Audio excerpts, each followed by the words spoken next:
You've really tapped into something here with this whole future of money thing. Cyber attacks, digital currencies, it's a lot to wrap your head around, so we're here to unpack it all. Yeah. It's fascinating, isn't it? It really does feel like we're on the edge of a massive shift. Like in how we interact with money. Totally. And the first article you sent over, Yep. it doesn't waste any time. It jumps right into this scary scenario, a cyber attack. But not just any cyber attack, one that wipes out your bank account. Poof, gone. It paints a stark picture, and it makes you wonder, could this type of event, could this be the catalyst that pushes people towards digital currencies? Yeah, it's like that old saying, what is it, never let a good crisis go to waste. Right. But Yeah.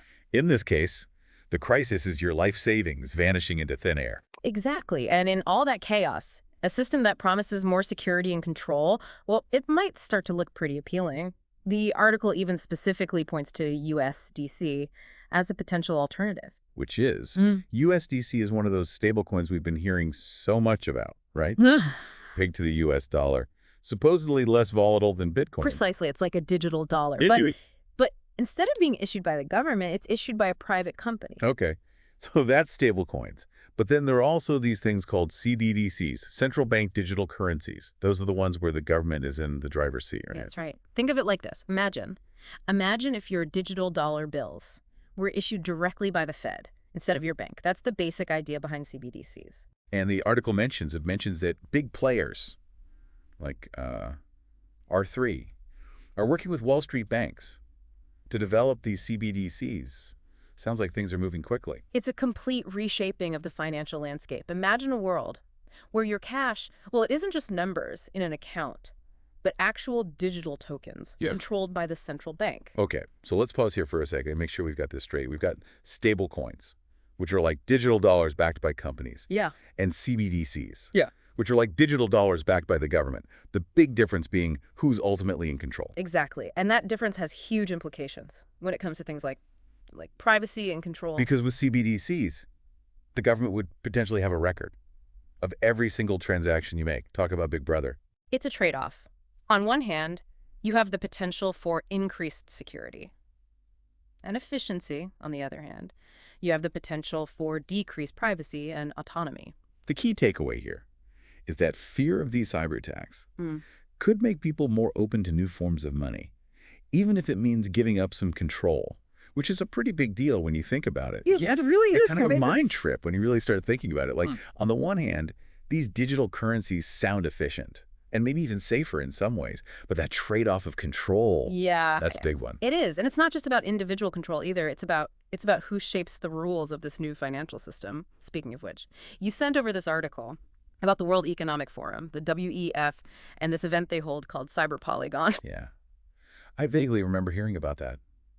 What is the deal with this cyber polygon thing? Sounds intense. It is. It's basically a simulation where they game out these massive cyber attacks on the global financial systems. Think of it like war games, but for the digital age. So they're trying to anticipate the worst case scenario and figure out how to respond. On the surface, yes, but some people see it as more than just preparedness. They view the WEF's involvement as a way of influencing how we think about these threats. Okay.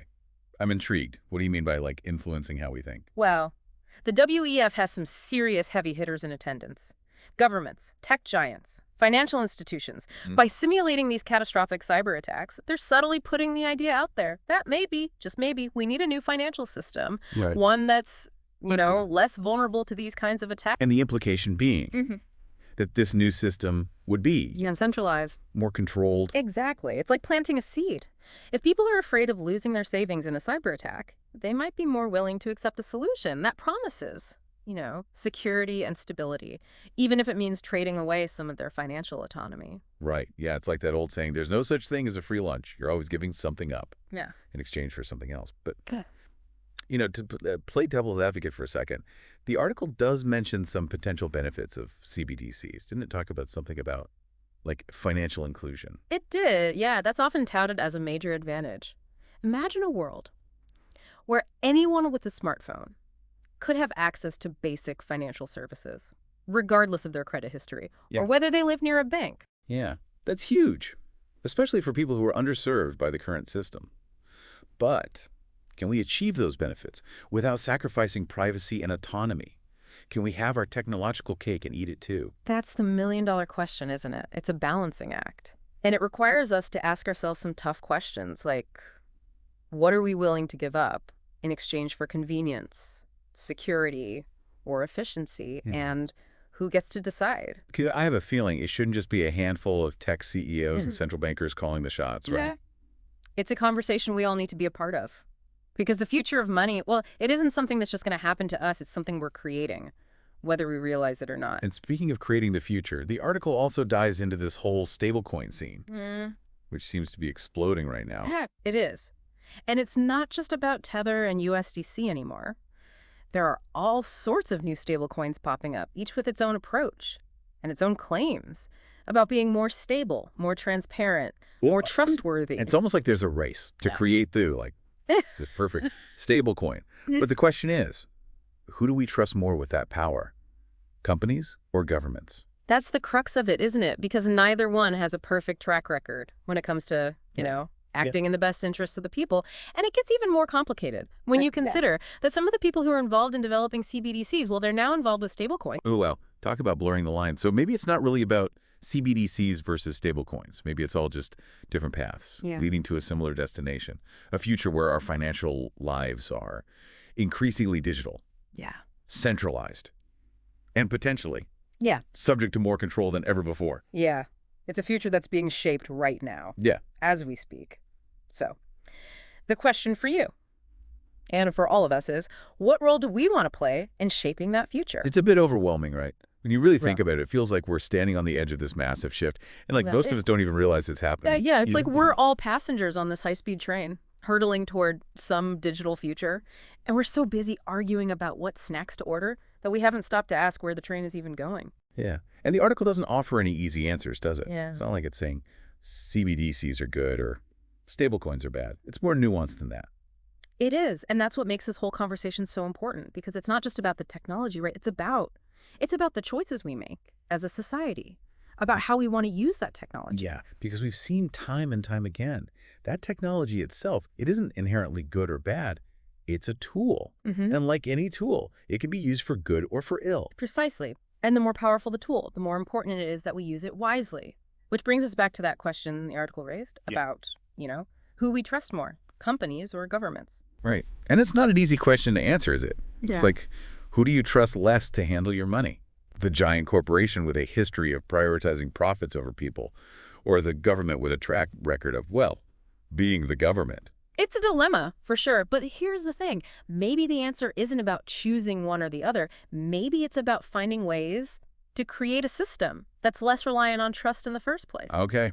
I like where you're going with this. How do we do that? Well, the article touches on this interesting concept called data dignity. Have you ever felt like you've lost control of your own data? Like it's being collected, analyzed, and sold without your consent. Oh, absolutely. It's like our data has become this valuable commodity, and we're just the product being mined. Exactly. And data dignity is the idea that, we should have more control over our own data, including our financial data, that we should be able to decide who has access to it, how it's used, and even potentially benefit from it. So instead of our financial data being used to,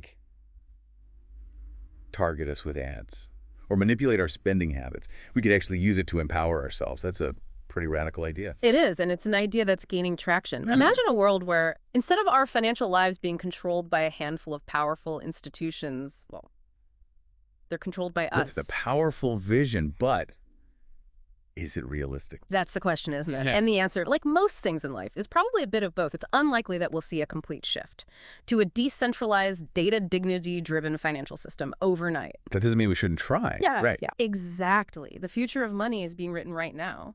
And it's up to all of us to decide what that future will look like. So, to wrap things up, if you're feeling a little overwhelmed by all this talk of cyber attacks, digital currencies, and the future of money, you're not alone.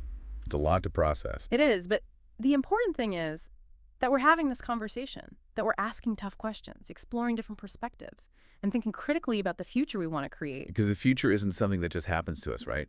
It's something we create. And the more informed and engaged we are, the better equipped we'll be to shape a future that works for all of us. That's all the time we have for today's deep dive. Big thanks to our listener for sending in these thought-provoking articles.